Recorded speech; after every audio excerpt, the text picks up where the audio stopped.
শ্বশুর বাড়িতে বরমশাই শরীর খারাপ বাঁধিয়ে পড়ে রয়েছে, তার সত্ত্বেও আমি বাপের বাড়িতে পড়ে রয়েছি। কি এমন হয়েছে বরমশাই যে সেটা জানা সত্ত্বেও আমি বাপের বাড়িতে পড়ে রয়েছি, বরমশাইয়ের কাছে যাইনি। Hi everyone, good morning. আবার স্বাগত আমার একটি নতুন ভিডিওতে। আশা করছি সকলে খুব ভালো আছেন আর সুস্থ আছেন, আর আমরাও বেশ ভালো আছি। হলো শনিবার, আর এখন বাজবে ঘড়ির কাঁটায় ওই সকাল 8টা মতো। এখন থেকে আজকের ব্লগটি আমি শুরু করছি। আশা করছি আজকের ব্লগটি আপনাদের ভালো লেগে থাকবে। মিনিমাম 7টা 10-15 মতো বাজবে, ওই রকম টাইমে আমি আর সোনামা ঘুম থেকে উঠলাম। উঠে পরে ওকে ফ্রেশ করিয়ে খাবার খাইয়ে মাকে একবার নিয়ে পরে শ্বশুর বাড়িতে পাঠিয়েছি, আর আমিও এইদিকে খাবার খেয়ে নিয়েছি। তো সকালের আর বাসি নাইটিটা এখানে চেঞ্জ করিনি, এখানে যেহেতু রান্নাটা চাপাতে হবে না, ওই টেনশনটা তো নেই। আর এইদিকে আমি ওই মশারিটাকে বাবুই পাখির বাসা করার চেষ্টা করছিলাম। খুব যে ভালো হয়েছে তা কিন্তু নয়, আর খুব যে খারাপ হয়েছে তাও কিন্তু নয়, মোটামুটি করতে পেরেছি কাজ চালানোর মতো। তো যাই হোক, এইদিকে ভাবছি বিছানাটা আজকে একদম ডিপ ক্লিনিং করব। একদম এলোমেলো হয়ে রয়েছে, তো সেই কারণে বিছানাতে যাবতীয় যা কিছু রয়েছে সব কিছুই নিচেতে নামাবো। আর ওই যে সাইডে যে পাশ বালিশগুলো দেওয়া রয়েছে দেখছেন, এগুলির একটি বিশেষ কারণ রয়েছে। এই পাশ বালিশগুলি দেওয়া থাকে কারণ বিশেষ করে ওই যে সাইডগুলি দেখতেই পাচ্ছেন আপনারা কতটা পরিমাণে ফাঁকা। আর আমরা যেহেতু 4 বোন, বড়দির মেয়েটার থেকে শুরু হয়েছে, তো টুকিটাকি এই 1 মাস 2 মাস অন্তর অন্তর সবাই আসা যাওয়া করে। তো বড়দির মেজদি আমি, তো 4 জনাকারী যেহেতু ছেলে মেয়ে রয়েছে, এসে পরে ওদের পড়ে যাওয়ার ভয় থাকে। তো সেই কারণে বিশেষ করে মা ওই একে একে একটি করে পাশ বালিশ করেছে, আর ওই ধারগুলিতে দেওয়ার চেষ্টা করেছে। তো বেশ অনেকখানি মাস পাশ বালিশ করে ওই ধারগুলি একদম পুরো সম্পূর্ণ করে দিয়েছে, তাহলে ওরা পড়ে যায় না। না হলে প্রথমেই না পাহাড়ে ঢুকে যেত বা পড়ে যাওয়ার ভয় থাকতো। তো যাই হোক, বেড কভারটাও চেঞ্জ করে নিলাম, খুব একটা বেশি দিন পাতেনি। আমি যদি বিছানা ডিপ ক্লিনিং করি না, মনে হয় বেড কভারটাও একটু চেঞ্জ করে নিই, না হলে আমার বিছানাটা ডিপ ক্লিনিং করাটা সম্পূর্ণ হয় না। তো সেই কারণেই মাকে বললাম যে একটা বেডশিট আমাকে বার করে দাও, আমি না হয় বিছানাটা একটু চেঞ্জ করে দিই। বেডশিটটা আমার পাতা কমপ্লিট হয়ে গিয়েছে, এরপর সব কিছু কাঁথা বালিশ জায়গা জায়গা মতো রেখে দিই। তো এই সাইডে কাঁথাগুলি রাখা হয় কারণ এই সাইডে অনেক বড় বড় ফাঁকা রয়েছে, তো সেই কারণে বিশেষ করে এইদিকে কাঁথাগুলি রাখা হয়, আর ওই সাইডে পাশ বালিশগুলি দেওয়া হয়। আর এই মোটা মোটা 3-4টে কাঁথা রয়েছে, কারণ এখন যেহেতু আমি আর সোনামা এসেছি, আমি মা সোনামা উপরেতে শুই আর ঠাকুমা নিচে বিছানা করে, তো সেই কারণে কটা মতো কাঁথা রয়েছে। এই যে সকাল 8টার থেকে কারেন্ট গিয়েছে, এখন মিনিমাম ওই 10টা 10-15 মতো বাজছে, এখনও পর্যন্ত কারেন্ট আসার কোনো নামই নেই। ওই যে সেদিনকে দেখলেন যে আমাদের সত্যনারায়ণ পুজো করাচ্ছে বাড়িতে বামুন ঠাকুর, ওই বামুন কাকুটা ইলেকট্রিকের কাজ করে থাকে। তো মায়ে কিছুক্ষণ আগেই ফোন করলো যে কখন কারেন্ট আসবে, বললো মিনিমাম 12টা 1টার আগে আসবে না। তো সেই কারণে ভাবলাম যে সোনামাকে ঘুম পাড়িয়ে দিই, তাছাড়া আর কোনো উপায় নেই। ও আজকে অনেকক্ষণই উঠেছে, এই মায়ের বাড়ি গেলে না ও অনেকক্ষণই উঠে যায় জানেন তো, খুব একটা বেশিক্ষণ ঘুমায় না, মিনিমাম 7টার মধ্যে উঠে যায়, যতই রাত করে ঘুমোক বা রাত্রে জ্বালাক। আজকেও কিন্তু রাত্রে অল্প পরিমাণে জ্বালিয়েছে, খুব একটা বেশি জ্বালায়নি। তো সেই কারণে আমি বাতাস করছে, ও ঘুমিয়ে গিয়েছে। তাছাড়া এই মাছি মশা সব কিছু লাগছে, আর ঘেমেও যাচ্ছে প্রচণ্ড পরিমাণে। তবুও নিচের জানালাটা সব কিছু খুলে রেখেছি, বাইরে মাঝে মধ্যে বেশ ভালো মতনই হাওয়া দিচ্ছে, ওই হাওয়াটাও যদি ঢুকে। ঘড়ির কাঁটায় ওই 10টা 15 মতো বাজছে, এই মুহূর্তে উপরকে এলাম। অন্যদিন বাড়িতে থাকলে ভোরবেলায় উঠে ভয়েস ওভারটা দিয়ে দিই, তবে আজকে মায়ের বাড়িতে রয়েছি তো সোনামা ঘুমাচ্ছিল, আমিও ঘুমিয়ে গিয়েছিলাম। মায়ের বাড়িতে এলে শরীরটা কেমন জানি আর চলে না, সবসময়তেই যেন ঘুম ঘুম ভাব লাগে, এখনও ঘুম ঘুম ভাব লাগে, যেমন হচ্ছে সোনামা ঘুমিয়েছে আমিও ঘুমিয়ে যাই। তো না, ভয়েস ওভারের কাজ রয়েছে, ওইটা শেষ করতে হবে, তাছাড়া আপনাদের কাছে আমি ভিডিওটা শেয়ার করতে পারবো না। তো মাকে বলে এলাম যে মা একবার মতো পাখা করবে, আমি উপরকে যাচ্ছি, একবার ভয়েস ওভারের কাজটা সেরে চলে আসি। মশারিটা খাঁচিয়ে দিয়েছি যাতে মশারি না লাগে, আর মা বললো ঠিক আছে তুই যা, আমি না হয় বাতাসাটা করে দেবো। কারণ মা একটা গ্যাসে ভাত চাপিয়েছে আর একটা গ্যাসে প্রেশার কুকারে এঁচড়ে আলু তরকারি হবে, ওটা সেদ্ধ করতে বসিয়েছে এখন, তাহলে সেরকম কোনো কাজ নেই। তো সেই কারণে মা বললো তুই যা, ভয়েসের কাজটা সেরে চলে আয়, আমি না হয় ততক্ষণকে বাতাসটা করব। তো সেই কারণে বিশেষ করে এলাম। আর এই যে শাড়িটা পরেছি, সকালে নাইটি পরেইছিলাম, আপনারা হয়তো দেখলেন। এই শাড়িটা পরার কারণ আমি একবার বাড়ি গিয়েছিলাম, এখন বাড়িতে খুব একটা নাইটি পরি না, শুধুমাত্র রাত্রে পরি, আবার সকালে ঘুম থেকে উঠে পরেই ছেড়ে দিই। তো সেই কারণে একটু নাইটি পরে যেতে একটু লজ্জা লাগে, তো সেই কারণে বিশেষ করে শাড়িটা পরে গিয়েছিলাম। আর সোনামায়ের বাবার শরীরটা খারাপ, ভালোই শরীরটা খারাপ। কালকে সারা রাত বলে বমি করেছে, বালতিতেই করেছিল। তো সকালেই ফোন করেছিল যে আমি যেখানে আছি এই পেছনে একটা, এগুলো আমাদের ভাইয়েরদেরই গোয়াল, মানে আমার বাপের বাড়ির ওই কাকু দাদু জেঠু ওই সবাইকার। তো সেই কারণে একটু ইগনোর করবেন ওই ভয়েসটা। ছিল যে আমার শরীরটা খারাপ লাগছে, একটু বাড়িতে আসবে। তো ও সেরকম কোনো একটা কিছু বলেনি। ও বাথরুম গিয়েছিল, যে পরে দেখলাম যে বালতিতে আধ বালতির মতো বমি করা রয়েছে, শুধুমাত্র জলটা বেরিয়েছে, তার সাথে পিত্তি বেরিয়েছে। কোনো খাবার তো খায়নি। কালকে দুপুর 2টো মতো বাজবে ওইরকম টাইমে দুপুরে খাবার খেয়েছিল, সেই যে খেয়েছিল আর কোনো খাবার খায়নি। আর এই গরমে না এইটা সবাইকারই হচ্ছে, আমার মেজদিদের বাড়িতেও নাকি হচ্ছে, মা বলছিল।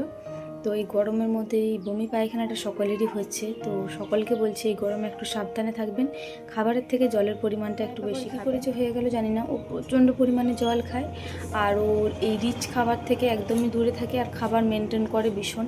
আমি তো তার জায়গায় কোনো কিছু মেনটেন করি না, জলও খাই না, মানে ওইসব আমার হওয়ার কথা বেশিরভাগ। তবে ওর যে কী করে হয়ে গেল জানি না, হয়তো এই গরমের কারণেই হয়ে গিয়েছে। তো রাত্রে তো সারা রাত বমি করেছে, আবার আমি যাওয়ার পরেও একবার করলো। তো ওকে একটু শরবত করে পরে খাওয়ালাম, তারপরে একটু মুড়ির ঝোল দিলাম, একটা মতো গ্যাসের ট্যাবলেট দিয়ে এসেছি, আর 1 বোতল আরএসের জল দিয়ে এসেছি। আমি বললাম যে আমি বাড়ি চলে আসছি, শোন আমাকে যে খাওয়াই দিয়ে বলে বাড়ি চলে আসবো। বললো না না বাড়ি আসার দরকার নেই, আমার শরীরটা একটু ভালো লাগছে। চলুন ভয়েস ওভারে কাজটা সেরে নিয়ে এই সময় সোনামা ঘুমাচ্ছে। ও উঠে গেলে আবার কান্নাকাটি করবে, তখন আর কোনো কিছুই করতে পাবো না। মায়েরও রান্না রয়েছে, তো মাকে রান্নাটাও সারতে হবে।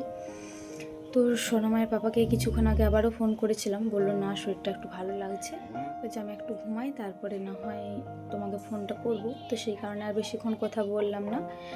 আমি বললাম যে জানাবে দুপুরে কেমন শরীরটা লাগছে, তার মতন বিকালে বাড়ি চলে যাবো। ও আবার বলছে তুমি বাড়ি চলে এলে আমার শরীরটা কি ভালো হয়ে যাবে, তুমি গেছো কদিন থাকো না। আমি বললাম না না, মানে বর্মশাইয়ের শরীর খারাপ হলে না এখানে কি আর কথা বলবো না। আমি যত কথা বলছি ও ততই হামালছে। তো যাই হোক চলুন ভয়েস ওভারের কাজটা সেরে নিই, তারপরে পরে আপনাদের সাথে দেখা হচ্ছে। টাটা। ঘড়ির কাঁটায় দুপুর ওই 1:30টা মতো বাজবে। এই মুহূর্তে দুপুরের খাবারটা খেতে বসলাম, সোনামাকে খাবার খাওয়ালাম, তারপরে আমি দুপুরের খাবারটা খেতে বসলাম। মায়ের বাড়িতে এসে কেন জানি না কোনো খিদেও পাচ্ছে না, আর কোনো খিদের কোনো চাহিদাও নেই। কাজ করছি না বলে ওই কারণে না অন্য কারণে বুঝতে পারছে না, কোনো রকম খিদের চাহিদা নেই। আর বাড়িতে কিন্তু প্রচণ্ড পরিমাণে খিদে পায়, আর তাড়াতাড়ি খিদে পায় জানেন তো। আর এইখানে 1টা 1:30টা বেজিয়ে যাচ্ছে, তবুও খিদে পাওয়ার কোনো নামই নেই। তো যাই হোক আজকে মেনুর মধ্যে করেছিল অল্প পরিমাণে নিম পাতা ভাজা, বাঁধাকপির ঝাল, এঁচোড়ে আলু তরকারি, আর ওই যে চুনো মাছগুলি ছিল কালকের, ওগুলো হালকা গরম করে দিল। সোনা মায়ের জন্য আর আমার জন্য বড় মাছ কিনেছিল, তবে আমি জলখাকি বেলায় একবার মতো খেয়েছি, তখন বড় মাছ একটা খেয়ে নিয়েছি। আরও ওই 2 থেকে 3 পিস মতো রয়েছে, মাকে বললাম ওগুলো রেখে দাও, ওগুলো না হয় রাত্রেবেলায় খাওয়া হবে। প্রত্যেকবারই ভাবি যে মায়ের বাড়িতে যেয়ে মাকে একটু রেস্ট দেবো। সারা জীবন তো মা আমাদের করে যাচ্ছে, আমরা তো মায়ের কোনো কিছুই করতে পারি না। তবে বাপের বাড়ি এসে কী যে হয়ে যায়, আর কোনো রকম কাজ করার কোনো ইচ্ছাই থাকে না। তো সেই কারণে আজকে বিকালে মা বললো যে আজকে মামা বাড়ি যাবো, রেডি হ খেপি, তুইও যাবি। তাই আমি বললাম যে না না আমি আর যাবো না, তুমি আর সোনামা না হয় ঘুরে এসো। তো বললো তাহলে সোনামাকে রেডি করিয়ে দে, খাবার খাইয়ে আমি ওকে নিয়ে পড়ে যাই ঝাটপাট দিয়ে। তো মা ওই দিকটা ঝাড় দিয়ে দিয়েছে, শুধুমাত্র এই হলটাই বাকি ছিল। ওই যে বাইরে চাতালটি রয়েছে ওইটা ঝাড় দিয়ে দিয়েছে, কারণ একটা দিদা এসেছে, ও বললো যে কাঁথা পাতবে, এইখানেই আমাদের বাড়িতে একটা কাঁথা সেলাই করছে। তো সেই কারণে বিশেষ করে মা চাতালটা ঝাড় দিয়ে দিয়েছে। বললো খেপি তুই একটু সরে যা, তাহলে আমি না হয় এটা ঝাড় দিয়ে পরে যাচ্ছি। আমি বললাম না না তুমি আর সোনামা ঘুরে এসো, না হলে আবার দেরি হয়ে যাবে, তোমরা চলে যাও, আমি না হয় ঝাঁটারে দিয়ে দিচ্ছি। তো মা আর সোনামা মামা বাড়ি চলে গিয়েছে। এই সাইডে ঠাকুমা আর একটা দিদা কাঁথা সেলাই করছে। তো সেই কারণে আমি ভাবলাম যে হলটা না হয় ভালো করে ছেটিয়ে নিই। এই হলে টুকিটাকি জায়গায় টুকিটাকি জিনিস পড়ে থাকে, ওগুলো জায়গা জায়গা মতো প্রথমে রেখে দিয়েছি। তারপরে একদম হলের শেষ থেকে ওই 2টো রুম একদম ভালো করে ঝাড় দিয়ে বার করে নিয়েছি। তারপরে এই যে হলটা ছেটাচ্ছি। আমাদের হলটা পরিমাণে অনেকটাই সরু, তো সেই কারণে হলের মধ্যে কোনো রকম জিনিস থাকলে আমার দেখতে মোটেও ভালো লাগে না। বড় হলের মধ্যে থাকলেই দেখতে ভালো লাগে না, আবার যদি এই সরু হলের মধ্যে টুকিটাকি জিনিস নামানো থাকে তাহলে যেন আরোই বেশি বিরক্ত লাগে। তো সোনামায়ের পাপাকে ওই কিছুক্ষণ আগেই ফোন করেছিলাম, ঘুম থেকে উঠে বলল যে এখন একটু শরীরটা ভালো লাগছে। আমি আসার পর আর একবার মতো বমি করেছে, তো আমি বললাম যে দেখো কেমন লাগছে শরীরটা, না হলে বাড়ি চলে যাব, রাত্রে যদি আবারও বাড়াবাড়ি হয়। বললো না না, আসার দরকার নেই, আমার শরীরটা এখন ভালো লাগছে। এইদিকে ধুলোগুলি সিঁড়িতে নামিয়েছি, আর ঠাকুমা বলছে খেপি আস্তে আস্তে ধুলোগুলো নামাবি, যেন ওই কাঁথাটাই না পাই। আমি বললাম ঠিক আছে, আমি আস্তে আস্তেই নামাচ্ছি। আপনারা তো দেখতেই পাচ্ছেন যে আমি কতটা আস্তে আস্তে ধুলোগুলো নামাচ্ছি। অন্যদিন কাঁথাটা ওই সাইডেই পেতে থাকে, ওই সাইডে যে চাতালটা রয়েছে, তবে আজকে এই কাঁথাটা গুটিয়ে রান্নাঘরে রেখেছিল, তো সেই কারণেই সামনেটিতেই পেতে দিয়েছে। আর কাঁথাটা আজকে বললো খুব একটা বেশি পরিমাণে আর করতে নেই, আর অল্প মতো রয়েছে, তাহলেই কমপ্লিট হয়ে যাবে কাঁথাটা করা। তো যাই হোক, এইদিকে আমার ঝাড় দেওয়াও কমপ্লিট হয়ে গিয়েছে। দাঁড়ান ঝাঁটাটা রেখে দিই। আর আজকে না পা পোছটা ধুয়ে মিলেছিলাম, কারণ পা পোছটা প্রচণ্ড পরিমাণে ধুলোও হয়েছিল। আর সোনামা যতবার টয়লেট করছিল, মা এই পা পোছটাই করে মুছে দিচ্ছিল। মাদের যেহেতু সানের ঘর, তো সেই কারণে একদম কাদা হয়ে যাবে, আর সোনা মায়েরই পড়ে যাওয়ার ভয় থাকবে, তো সেই কারণে বিশেষ করে পা পোছটা ধুয়ে দিয়েছিলাম। ঝন্টু, এই এই এই এই এই এই এই রে, এইলে এইলে এইলে, বলটা চলে যাচ্ছে লে, এইলে এইলে, বলটা চলে যাচ্ছে, বলটা চলে যাচ্ছে। এসো এইদিকে নিয়ে এসো। কুকা দিয়ে পরে চুলটা আরে আছড়িয়ে ভিডিও আপলোড দিয়ে চলে এসেছি। তো ছাদ থেকেই দিদিভাই আমাকে ডাকছিল যে বুনু খেপাকে একবার মতো নিয়ে যা। আমার আর ভিডিও আপলোড দিতে 1 থেকে 2 মিনিটের মতো টাইম দেরি ছিল, তো সেই কারণে দিদিভাইকে বললাম তুই যার হোক হাতে পাঠিয়ে দে, আমি না হয় নিয়ে নিচ্ছি। তবে সোনা পাপা না আমাদের বাড়ির লোক ছাড়া অন্য কারো কালকে চট করে যেতে খুঁজে না, তবে যেদিনে যেমন মন। তবে আজকেই দিদিভাই একটা মেয়ের হাতে দিয়ে পাঠিয়েছিল, তার কলকে কিন্তু মোটেও যেতে খুঁজেনি। আমার কাছে আসার পরে সোনা পাপা চুপ করলো। মা আমাকে বলেই গিয়েছিল খেপি মুড়ি খেয়ে নিবি না হয়, তবে আমি খাইনি, খেতে খুব একটা ইচ্ছা করছিল না। তবে এই মুহূর্তে মনে হচ্ছে অল্পখানি মুড়ি খেতে পেয়েছি, তো সেই কারণে অল্পখানি মুড়ি মাখবো। আর আজকে মা আমার জন্য একটা সাও ভাজা নিয়েছে, এইদিকে একটা কাকু আসে, তো এই কাকুটার কাছেই নিয়েছে সাও ভাজাটা।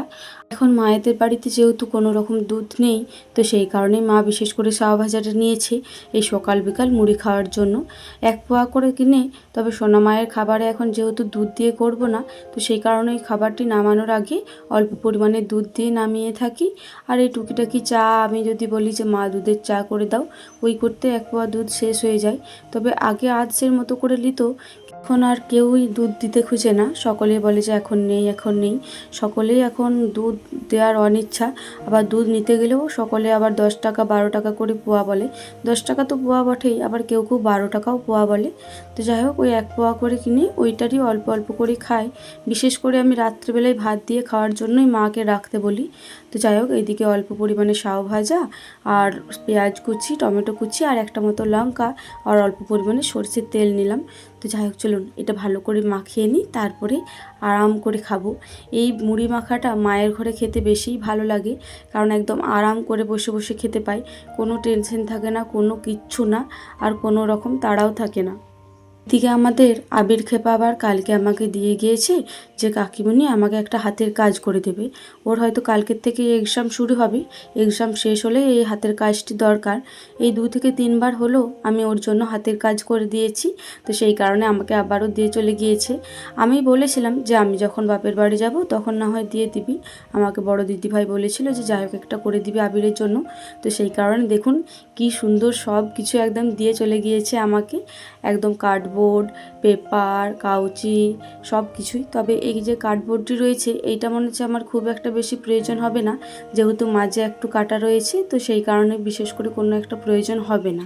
আজকের ভিডিওটা এই পর্যন্তই, আবারও দেখা হবে পরবর্তী কোনো ভিডিওতে। ততক্ষণে সকলে খুব ভালো থাকবেন আর সুস্থ থাকবেন। আর আজকের ভিডিওটি ভালো লেগে থাকলে একটি লাইক, কমেন্ট, শেয়ার আর সাবস্ক্রাইব করে আমার এই ছোট্ট চ্যানেলটির পাশে থাকবেন। টাটা।